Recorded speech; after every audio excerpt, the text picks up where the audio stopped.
Welcome আমার প্রিয় ছাত্রছাত্রী বন্ধুরা। আজকে আমরা যে বিষয় নিয়ে আলোচনা করব সেটা হলো পার্লামেন্টের, আমাদের ভারতের পার্লামেন্টে যে দুটো কক্ষ আছে, রাজ্যসভা এবং লোকসভা, তাদের মধ্যে পারস্পরিক সম্পর্ক নিয়ে আমরা আজকে আলোচনা করব। আগের দিনের মতোই বলবো যে খাতা এবং পেন কাছে রাখবে, তাহলে তোমাদের সুবিধা হবে নোট ডাউন করতে। যাই হোক, প্রথমেই বলি যে পৃথিবীর প্রায় প্রত্যেকটি দেশে যে আইনসভা রয়েছে সেখানে বেশিরভাগ ক্ষেত্রে দ্বিকক্ষ বিশিষ্ট আইনসভা। সেই দ্বিকক্ষ বিশিষ্ট আইনসভার মধ্যে একটি কক্ষ কিন্তু বেশি ক্ষমতা ভোগ করে। যদি আমি আসি মার্কিন যুক্তরাষ্ট্রের কথায়, তাহলে দেখব যে মার্কিন যুক্তরাষ্ট্রে সিনেটের তুলনায় জনপ্রতিনিধি কক্ষ বেশি ক্ষমতা ভোগ করে। আবার ব্রিটেনে দেখব লর্ড সভার তুলনায় কমন সভা অর্থাৎ নিম্নকক্ষ বেশি ক্ষমতা ভোগ করে। কিন্তু যদি আমি সুইজারল্যান্ডের দিকে তাকাই, সেখানে দেখব যে দুটো কক্ষই কিন্তু প্রায় সমান ক্ষমতা ভোগ করে। এখন আমাদের মধ্যে স্বাভাবিক একটা কৌতূহল জাগবেই, স্বাভাবিকভাবে একটা প্রশ্ন আসবেই, তাহলে ভারতের পার্লামেন্টে যে দুটো কক্ষ আছে, রাজ্যসভা এবং লোকসভা, তাদের কেমন সম্পর্ক? এই সম্পর্ক বোঝাতে গেলে প্রথমেই আমাদের আগে স্পষ্ট করে নেওয়া উচিত যে কিভাবে আমরা এই সম্পর্কগুলোকে নিয়ে আলোচনা করব। আমরা তিন রকম ভাবে এই সম্পর্ক নিয়ে আলোচনা করব। প্রথম, যে কোন কোন ক্ষেত্রে রাজ্যসভা এবং লোকসভা সমান ক্ষমতা ভোগ করে। দুই, কোন কোন ক্ষেত্রে লোকসভা রাজ্যসভার থেকে বেশি ক্ষমতা ভোগ করে, আর কোন কোন ক্ষেত্রে রাজ্যসভা লোকসভার থেকে বেশি ক্ষমতা ভোগ করে। তিনটে পার্ট বললাম, এবার আমরা একটা একটা পার্ট নিয়ে আমরা আলোচনা করব। প্রথম আমি কোন পয়েন্টের কথা বলেছিলাম, যে সমক্ষমতা ভোগ, অর্থাৎ কোন কোন ক্ষেত্রে রাজ্যসভা এবং লোকসভা সমান ক্ষমতা ভোগ করে। যেমন প্রথমে আমরা তো গতদিনে যেগুলো আলোচনা করেছি সেখান থেকে স্পষ্ট হয়ে গেছে তোমরা, তাও মোটামুটি ভাবে একটা দিই, যে নির্বাচন সংক্রান্ত ক্ষেত্রে কিন্তু লোকসভা এবং রাজ্যসভা সমান ক্ষমতা ভোগ করে। যেমন ভারতের রাষ্ট্রপতি নির্বাচন, ভারতের উপরাষ্ট্রপতি নির্বাচন, এই ক্ষেত্রে কিন্তু লোকসভা এবং রাজ্যসভা সমান ক্ষমতা ভোগ করে। আবার যদি আমি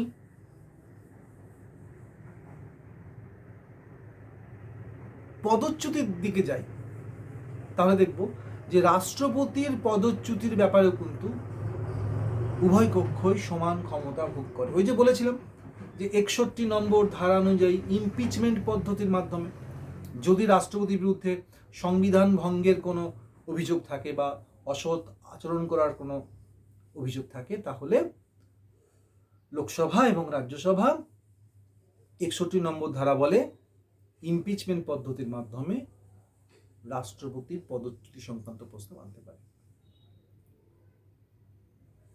2 নম্বর, অপসারণের ক্ষেত্রে সমান ক্ষমতা ভোগ করে লোকসভা এবং তোমার রাজ্যসভা। যেমন ধরো হাইকোর্ট বা সুপ্রিম কোর্টের বিচারকদের অপসারণ, রাষ্ট্রকীর্তক কমিশনের যিনি সভাপতি ও সদস্যদের অপসারণের ব্যাপারেও কিন্তু লোকসভা এবং রাজ্যসভা সমান ক্ষমতা ভোগ করে। এবার আসি আইন প্রণয়নের ব্যাপারে, 3 নম্বর আইন প্রণয়নের ব্যাপারে সমান ক্ষমতা। আমরা আগেই জানি যে সাধারণ বিল উত্থাপন বা সাধারণ আইন প্রণয়ন, সাধারণ বিল উত্থাপন বা সাধারণ আইন প্রণয়নের ক্ষেত্রে, তারপর জরুরি অবস্থা অনুমোদনের ক্ষেত্রে, যেটা বলেছিলাম 352, 356 এবং 360 নম্বর ধারা বলে যে রাষ্ট্রপতি জরুরি অবস্থা মানে ঘোষণা করেন, সেই জরুরি অবস্থাকে অনুমোদনের ক্ষেত্রে লোকসভা এবং রাজ্যসভা সমান ক্ষমতা ভোগ করে। আবার আরেকটা বলেছিলাম যে সংবিধান সংশোধনের ক্ষেত্রে, এই সংবিধান সংশোধনের ক্ষেত্রেও কিন্তু লোকসভা এবং রাজ্যসভা সমান ক্ষমতা ভোগ করে। ক্লিয়ার? তাহলে এই 3টে গেল। 4 নম্বর কমিশনে রিপোর্ট পেশ। ধরো কোনো কমিশনে রিপোর্ট পেশ করার ক্ষেত্রে সমান ক্ষমতা উভয় পক্ষই কিন্তু ভোগ করে। বিভিন্ন কমিটি বা তোমার ধরো ওই কমিশনের রিপোর্ট পর্যালোচনার ক্ষেত্রে উভয় পক্ষই কিন্তু সমান ক্ষমতা ভোগ করে। এবার এই যে আমরা সংবিধান অবমাননা, পার্লামেন্ট অবমাননা, এই অবমাননা করার ক্ষেত্রে কিন্তু উভয় ক্ষেত্রে সমান ভূমিকা ভোগ করে। যেমন আইনসভার অধিকার ভঙ্গের অভিযোগে বা আইনসভার অবমাননা করার অভিযোগে কোনো সদস্য বা সদস্য নন এমন ব্যক্তিকে উভয় পক্ষই কিন্তু শাস্তি প্রদান করতে পারেন। তাহলে এই শাস্তি প্রদানের ক্ষেত্রে কিন্তু উভয় পক্ষই সমান ক্ষমতা ভোগ করে। তাহলে এই যে পার্টিকুলার কিছু বিষয় বললাম, এই বিষয়গুলোতে কিন্তু লোকসভা এবং রাজ্যসভা সমান ক্ষমতা ভোগ করে। ঠিক আছে? এবার তোমার আসি যে লোকসভা কোন কোন ক্ষেত্রে রাজ্যসভা অপেক্ষা অধিক ক্ষমতা ভোগ করে। এই ব্যাপারে বলে দেখো, প্রথমেই যে ব্যাপারটা আসবো সেটা হচ্ছে 1 নম্বর পয়েন্ট, শাসন বিভাগকে নিয়ন্ত্রণ। তাহলে শাসন বিভাগকে নিয়ন্ত্রণের ক্ষেত্রে কিন্তু রাজ্যসভার তেমন কোনো ভূমিকা নেই, এখানে লোকসভার ভূমিকায় বেশি। যে ভারতের শাসন ব্যবস্থা আমরা জানি যে সংসদীয় শাসন ব্যবস্থা, অর্থাৎ মন্ত্রিসভা শাসিত শাসন ব্যবস্থা।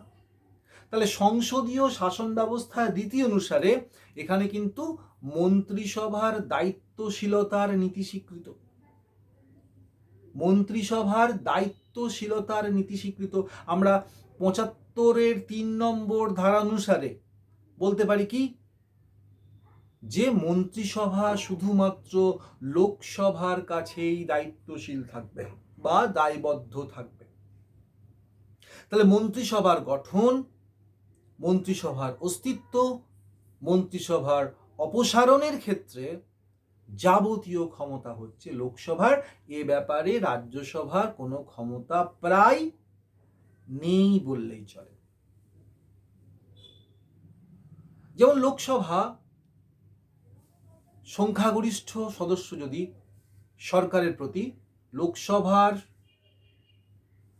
পয়েন্ট আউট, লোকসভার সংখ্যাগরিষ্ঠ সদস্যরা যদি সরকারের প্রতি অনাস্থা প্রস্তাব গ্রহণ করেন এবং সেটি সমর্থিত হয়, তাহলে কিন্তু সেই সরকারের পতন অবশ্যম্ভাবী।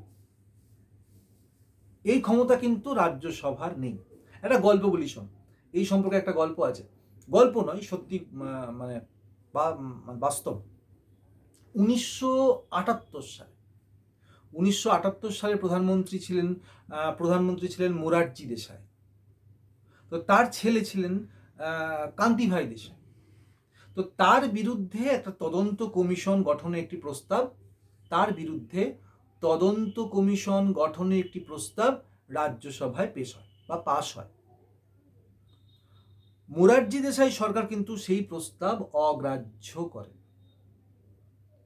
ঠিক আছে, সেই প্রস্তাব তিনি অগ্রাহ্য করেন। তাহলে দেশের শাসন কার্য পরিচালনা সম্পর্কে অবহিত হওয়ার ও আলোচনা করার অধিকার কিন্তু রাজ্যসভার আছে, কিন্তু রাজ্যসভার মন্ত্রিসভার বিরুদ্ধে এই অনাস্থা প্রস্তাব কার্যকরী করার ক্ষমতা নেই বলেই খুব সহজেই মোরারজি দেশাই সরকার এই তদন্ত কমিশনের যে প্রস্তাব রাজ্যসভা থেকে পাশ হয়েছিল সেটাকে অগ্রাহ্য করতে পেরেছিল, অর্থাৎ কিছুই হয়নি। তাহলে এই গেল যে শাসন বিভাগকে নিয়ন্ত্রণের ক্ষেত্রে কিন্তু লোকসভার অধিক ক্ষমতা ভোগ করে। দ্বিতীয়, এটা সর্বজনবিদিত, তোমরা নিশ্চয়ই এতদিনে জেনে গেছো যে অর্থ বিলের ক্ষেত্রে লোকসভার প্রাধান্য, তাই তো? যে আমরা জানি যে অর্থ বিলের বিষয়ে রাজ্যসভার তেমন কোনো বা প্রকৃত কোনো ক্ষমতা নেই। প্রকৃতপক্ষে রাজ্যসভার হাতে কোনো কার্যকর ক্ষমতা নেই, এটুকু আমরা ক্লিয়ার। সংবিধান অনুসারে অর্থ বিল বা অর্থ সম্পর্কিত বিল বা এদের সংশোধনকে রাজ্যসভায় উত্থাপন করা যায় না। অর্থ বা অর্থ বিষয়ক বিল কেবলমাত্র লোকসভাতেই উত্থাপন করা যায়। বিনিয়োগ বিল পাস লোকসভাতেই হয়। কোনো বিল, যেটা 110 নম্বর ধারায় বলা আছে, কোনো বিল অর্থ বিল কিনা সে বিষয়ে লোকসভার স্পিকারের সিদ্ধান্তই চূড়ান্ত। তো ধরো কোন একটা অর্থ বিল লোকসভায় উত্থাপিত হলো এবং সেখান থেকে পাসও হয়ে গেল, মেজরিটি মাস্ট বি গ্রান্টেড, অর্থাৎ সংখ্যাগরিষ্ঠতার ভোটে অর্থ বিল লোকসভায় পাস হয়ে রাজ্যসভায় গেল। রাজ্যসভায় সময় দেওয়া হবে 14 দিন। তাহলে 14 দিনের মধ্যে রাজ্যসভাকে সেই বিলটা লোকসভায় ফেরত পাঠাতে হবে। কিন্তু যদি রাজ্যসভা ফেরত না পাঠায় বা পরিবর্তনের কোনো সুপারিশ দেয় বা কিছু বলে, এটা কিন্তু লোকসভা যে কোনো সময় অগ্রাহ্য করতে পারে। এবং 14 দিনের মধ্যে যদি রাজ্যসভা ফেরত না পাঠায় তাহলে কি হবে? তাহলে কিন্তু লোকসভা ধরে নেবে যে রাজ্যসভায় এটা গৃহীত হয়েছে, অর্থাৎ অগ্রাহ্য করবে। আর তার মানে কি হলো? তার মানে লোকসভায় বিলটা পাস হয়ে গেল। তাহলে এরপর কি হবে? রাষ্ট্রপতি স্বাক্ষর। তোমরা জানো যে অর্থ বিলে রাষ্ট্রপতি স্বাক্ষর প্রদানে বাধ্য। আর একটা কি বলেছিলাম? সংবিধান সংশোধন সংক্রান্ত বিলেও রাষ্ট্রপতি স্বাক্ষর প্রদানে বাধ্য। তাহলে এই গেল, তাহলে যেই রাষ্ট্রপতি স্বাক্ষর করলেন সেই আইনে পরিণত হয়ে গেল। এইবার আরেকটা বলি, যেমন রাজ্যসভার বাজেট, মানে রাজ্যসভা বাজেট, বিনিয়োগ বিল পাস, তারপর তোমার ব্যয়ের দাবি মঞ্জুর, এই প্রভৃতি কিন্তু পাস করতে পারে না। তাহলে এই সমস্ত বিষয়ে তাহলে বাজেট, বিনিয়োগ বিল পাস, ব্যয় মঞ্জুর, এগুলো লোকসভার ক্ষমতায় এক্ষেত্রে চূড়ান্ত। যেমন ধরো ব্রিটেনের লর্ডসভা এই অর্থ বিলকে 1 মাস বিলম্বিত করতে পারে, কিন্তু ভারতে রাজ্যসভা পারে মাত্র কদিন? 14 দিন। তাহলে রাজ্যসভা সংশোধনের সুপারিশ করতে পারে, কিন্তু লর্ডসভা তা পারে না। যাই হোক, এটা আমি জাস্ট তোমাদের একটা রেফারেন্স দিলাম। এবার আসি 3 নম্বর পয়েন্টে, যৌথ অধিবেশনে লোকসভার মতামতের প্রাধান্য। কি যে আমরা দেখেছি যে সাধারণ বিল পাসের ক্ষেত্রে আমরা বলি তত্ত্বগতভাবে যে সাধারণ বিল পাসের ক্ষেত্রে রাজ্যসভা এবং লোকসভার ক্ষমতা সমান। কিন্তু কি দেখা যায় বাস্তবে দেখা যায় যে কোনো একটা বিল ধরো লোকসভায় উত্থাপন করা হলো, খুব জরুরি বিল, এবং সেই বিলটা লোকসভায় পাস করতেই হবে, এইরকম একটা ব্যাপার স্যাপার, মানে সরকারের খুব প্রয়োজন। তো সেটা ধরো লোকসভায় পাস হয়ে গেল, পাস হওয়ার পর রাজ্যসভায় গেল, রাজ্যসভা হয়তো পাস করলো না, তারা সেই বিলটার হয়তো বিরোধিতা করলো। তখন সরকার কি করবে? রাষ্ট্রপতিকে বলবে, রাষ্ট্রপতি তখন 108 নম্বর ধারা বলে যৌথ অধিবেশন আহ্বান করবেন। তাহলে যৌথ অধিবেশন আহ্বান করা মানে কি? যৌথ অধিবেশন আহ্বান করা মানেই কিন্তু লোকসভা জেতার সম্ভাবনা এবং বিলটা পাস হয়ে যাওয়ার সম্ভাবনা, মানে 99%, কোনো রকম যদি আকস্মিক কোনো ঘটনা না ঘটে। কেন? যে আমরা জানি যে রাজ্যসভার সদস্য সংখ্যা 250 জন, কিন্তু লোকসভার সদস্য সংখ্যা হচ্ছে কত? 550 জন। তাহলে 550 জনের মধ্যে আমি ধরে নিলাম যে 530 জন হাজির হলেন। তাদের মধ্যে যদি 400 জনও যদি হাত তুলে দেয় যে না ঠিক আছে, এই বিলটা ঠিক আছে, এই বিলটা আমরা সমর্থন করছি, তাহলে তো বিলটা পাস হয়ে গেল। তাহলে সেখানে রাজ্যসভার তো কোনো আর বিরোধিতার কোনো মূল্য রইল না। তাহলে যৌথ অধিবেশনের ক্ষেত্রে আমরা কি দেখছি? যে রাজ্যসভার তুলনায় লোকসভা ক্ষমতা বেশি, কারণ এটা একটা হাতিয়ার। লোকসভার কাছে এটা একটা হাতিয়ার বলে আমি মনে করি, যে যখনই সাধারণ বিলের ক্ষেত্রে রাজ্যসভা এবং লোকসভার মধ্যে বিরোধ বাধে, তখনই রাষ্ট্রপতি যৌথ অধিবেশন ডাকেন এবং সেই বিল পাস হয়ে যায় লোকসভার সদস্যের সংখ্যাধিক্যের ফলে, বেশি সংখ্যা আছে যেহেতু। ক্লিয়ার? এরপর জরুরি অবস্থার ক্ষেত্রে লোকসভার মতামত। আমরা বলেছি কিন্তু আগে যে জরুরি অবস্থার ক্ষেত্রে সমান ক্ষমতা ভোগ করে, ঠিক, কিন্তু এখানে ছোট্ট একটা ব্যাপার আছে, যে আমরা জানি যে জরুরি অবস্থার ক্ষেত্রে লোকসভা এবং রাজ্যসভা সমান ক্ষমতা ভোগ করে, কিন্তু 44তম সংবিধান সংশোধনী আইন অনুসারে আমরা কি দেখেছি?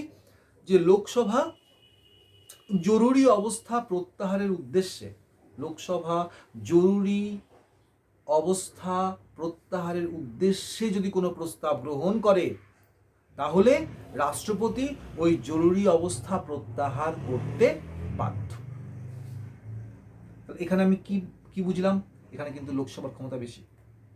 আবার লোকসভার যে 1/10 মানে 10 ভাগের 1 ভাগ, 1/10 সদস্যের অনুরোধ ক্রমে জরুরি অবস্থা সংক্রান্ত বিষয়ে আলোচনার উদ্দেশ্যে লোকসভা অধিবেশন ডাকতে রাষ্ট্রপতি বাধ্য, এবং সে বিষয়ে আলোচনার সুযোগ দিতে স্পিকারও বাধ্য। তাহলে চোখ বন্ধ করে আমরা বলি যে এক্ষেত্রে কিন্তু রাজ্যসভাকে কোনো ক্ষমতা দেওয়া হয়নি, এক্ষেত্রে লোকসভার ক্ষমতাই প্রকট। ক্লিয়ার? এরপরে আমি আসি যে প্রধানমন্ত্রী লোকসভার সংখ্যাগরিষ্ঠ দলের নেতা। তাহলে প্রধানমন্ত্রীর নেতৃত্বাধীন মন্ত্রিসভা কার কাছে দায়ী থাকে? বলো? লোকসভার কাছে দায়ী থাকে। তাহলে প্রধানমন্ত্রীর নেতৃত্বাধীন মন্ত্রিসভা লোকসভার কাছেই দায়িত্বশীল থাকে। প্রধানমন্ত্রী সাধারণত লোকসভারই সদস্য হয়ে থাকেন, যদিও কোনো কোনো ক্ষেত্রে রাজ্যসভার সদস্য হয়ে, যেমন 1966 সালে ইন্দিরা গান্ধী রাজ্যসভার সদস্য ছিলেন, সেখান থেকে তিনি প্রধানমন্ত্রী হয়েছিলেন। মনমোহন সিং প্রথম টার্মটাই তিনি রাজ্যসভারই সদস্য ছিলেন, 6 মাসের মধ্যে ভোট করিয়ে আবার তিনি লোকসভার সদস্য হন। যাই হোক, তো হয়েছে, কিন্তু সাধারণত দেখা যায় যে প্রধানমন্ত্রী লোকসভার সদস্যই হয়ে থাকেন। তো এই সব কারণে কিন্তু লোকসভার কর্তৃত্ব মর্যাদা বৃদ্ধি পেয়েছে। তাহলে আমরা দুটো ক্ষেত্রে দেখেছি, ইন্দিরা গান্ধী বা মনমোহন সিং এর ক্ষেত্রে দেখেছি যে তারা মানে রাজ্যসভা থেকে পাস হয়ে এসেছিলেন, নিয়ে প্রধানমন্ত্রী হয়েছেন। এক্ষেত্রে আরেকটা বলি যে কেউ মানে এমন হতে পারে যে তিনি হয়তো রাজ্যসভার সদস্য নন কিংবা লোকসভার সদস্য নন, তিনিও কিন্তু প্রধানমন্ত্রী বা মুখ্যমন্ত্রী হতে পারেন, কিন্তু তাকে 6 মাসের মধ্যে যে কোনো কক্ষ থেকে জয়লাভ করে আসতে হবে, সে রাজ্যসভায় হোক বা লোকসভায় হোক। আর মুখ্যমন্ত্রীর ক্ষেত্রে যদি একটা কক্ষ থাকে, তাহলে বিধানসভা থেকে 6 মাসের মধ্যে তাকে নির্বাচিত সদস্য হয়ে আসতে হবে, তাহলে তার পদ আবার টিকে যাবে। তো এই সব কারণে লোকসভার কর্তৃত্ব এবং মর্যাদা কিন্তু বৃদ্ধি পেয়েছে রাজ্যসভা অপেক্ষা। এইবার 3 নম্বর যে পয়েন্টটা আসবো, সেটা হচ্ছে যে রাজ্যসভা লোকসভা অপেক্ষা কি করে? অধিক ক্ষমতা ভোগ করে। কোন ক্ষেত্রে রাজ্যসভা, মানে এটা শুনতে একটু আশ্চর্য লাগছে না? যে আমরা যত পর্যন্ত মানে আলোচনা করলাম তাতে তো মানে লোকসভারই জয় জয়াকার, লোকসভারই তো রমরমা ব্যাপার, কিন্তু শুনতে আশ্চর্য লাগলো সত্যি যে কিছু কিছু ক্ষেত্র আছে যেখানে রাজ্যসভা লোকসভার থেকেও অধিক ক্ষমতা ভোগ করে। তার প্রথম পয়েন্টটি হচ্ছে 249 নম্বর ধারা। 1 নম্বর, 249 নম্বর ধারা অনুসারে কি বলা হয়েছে? যে রাজ্যসভা যদি উপস্থিত এবং ভোটদানকারী সদস্যের 2/3 সমর্থনে, রাজ্যসভায় ধরো 250 জনের মধ্যে কি 245 জনের মধ্যে 200 জন উপস্থিত আছেন, সেই 200 জনের 2/3 যদি এই মর্মে প্রস্তাব গ্রহণ করেন যে জাতীয় স্বার্থে রাজ্য তালিকাভুক্ত কোনো বিষয়ে পার্লামেন্টের আইন প্রণয়ন করা প্রয়োজন, তাহলে তবেই পার্লামেন্ট রাজ্য তালিকাভুক্ত বিষয়ে আইন প্রণয়ন করতে পারে। এটা বিরাট ক্ষমতা কিন্তু রাজ্যসভার। ঠিক আছে, যদি উপস্থিত, এই যে উপস্থিত 2/3 বললাম, উপস্থিত ভোটদানকারী সদস্য 2/3, এই 2/3কে কিন্তু যে মোট যে সদস্য সংখ্যা ধরো 245, তাহলে মোটামুটি ধরো অর্ধেকের সমান হতে হবে, ধরো 123 হতেই হবে। যাই হোক, এটা পরের ব্যাপারে, এইটুকু বললেও হবে যে উপস্থিত ও ভোটদানকারী সদস্যদের 2/3 সদস্যের সমর্থনে যদি রাজ্যসভা এই মর্মে একটি বিল পাস করে যে জাতীয় স্বার্থে অর ন্যাশনাল ইন্টারেস্ট রাজ্য তালিকাভুক্ত বিষয়ে পার্লামেন্টের আইন প্রণয়ন করা প্রয়োজন, তাহলে পার্লামেন্ট সেক্ষেত্রে আইন প্রণয়ন করতে পারে। এইভাবে কেবল রাজ্যসভার প্রস্তাবের ভিত্তিতেই কিন্তু তোমার ভারতীয় যুক্তরাষ্ট্রের যে ক্ষমতা বন্টন ব্যবস্থায় পরিবর্তন ঘটতে পারে। এক্ষেত্রে লোকসভার কোনো ক্ষমতা নেই, বোঝা গেল এটা? 2 নম্বর, 312 নম্বর ধারা। সেই 312 নম্বর ধারায় কি আছে? 312 নম্বর ধারায় বলছে যে নতুন কোনো সর্বভারতীয় চাকরির ক্ষেত্রে বা নতুন সর্বভারতীয় চাকরি সৃষ্টির ক্ষেত্রে রাজ্যসভা বিশেষ ভূমিকা পালন করে। অর্থাৎ আরও চাকরি দিতে হবে, আরও চাকরি পদ সৃষ্টি করতে হবে। এই ব্যাপারে কিন্তু রাজ্যসভা উপস্থিত ও ভোটদানকারী সদস্যদের 2/3 সমর্থনে যদি এই প্রস্তাব গ্রহণ করে যে জাতীয় স্বার্থে পার্লামেন্টকে একাধিক সর্বভারতীয় চাকরি সৃষ্টি করা দরকার, তাহলে পার্লামেন্ট কিন্তু সেটা করেন। বুঝতে পারা গেল? অর্থাৎ পার্লামেন্ট সে বিষয়ে আইন প্রণয়ন করতে পারে।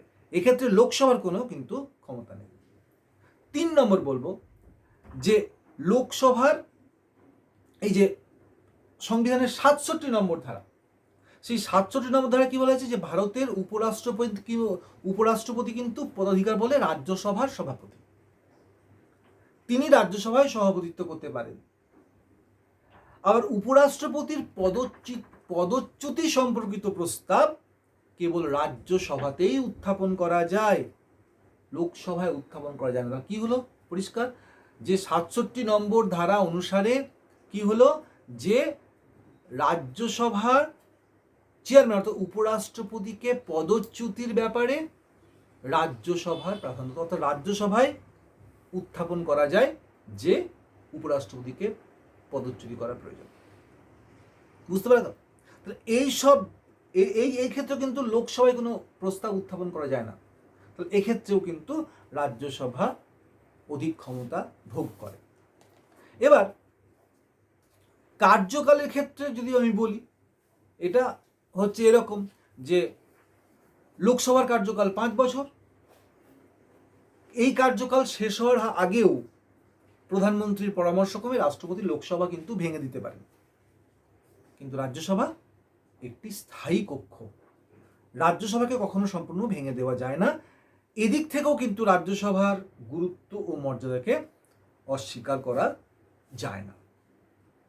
তাহলে আমরা মোটামুটিভাবে আলোচনা করলাম যে কোন কোন ক্ষেত্রে লোকসভা এবং রাজ্যসভা সমান ক্ষমতা ভোগ করে, কোন কোন ক্ষেত্রে রাজ্যসভার থেকে লোকসভা বেশি ক্ষমতা ভোগ করে, এবং কোন কোন ক্ষেত্রে রাজ্যসভা লোকসভার থেকে বেশি ক্ষমতা ভোগ করে।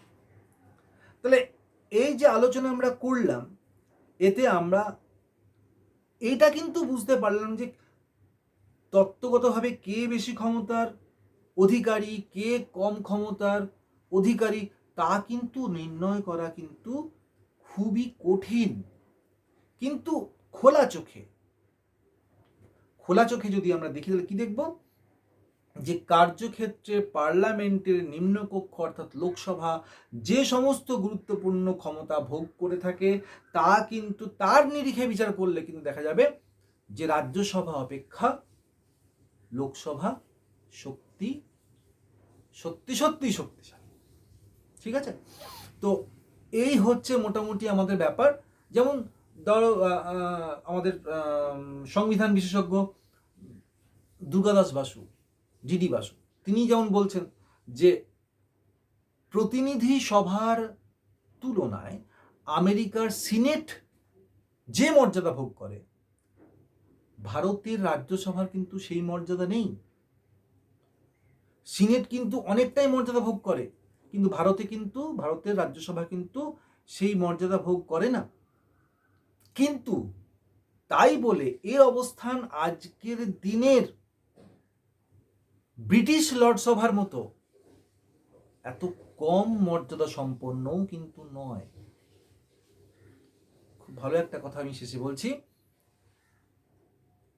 দুর্গাদাস বসুকে স্মরণ করে, তাকে অনুসরণ করে, যে ভারতের রাজ্যসভার স্থান কোথায়, হয়তো সিনেটের থেকে, মার্কিন যুক্তরাষ্ট্রের যে উচ্চকক্ষ সিনেট তার থেকে কম, কিন্তু ব্রিটেনের যে উচ্চকক্ষ লর্ডসভা তার থেকে কিন্তু ভারতের উচ্চকক্ষ রাজ্যসভার ক্ষমতা, মর্যাদা, গুরুত্ব অনেকটাই বেশি।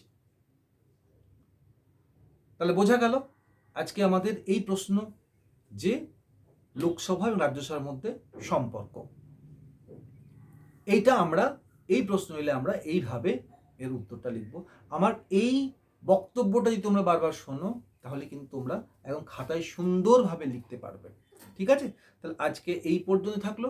সবাই খুব ভালো থেকো। ঠিক আছে?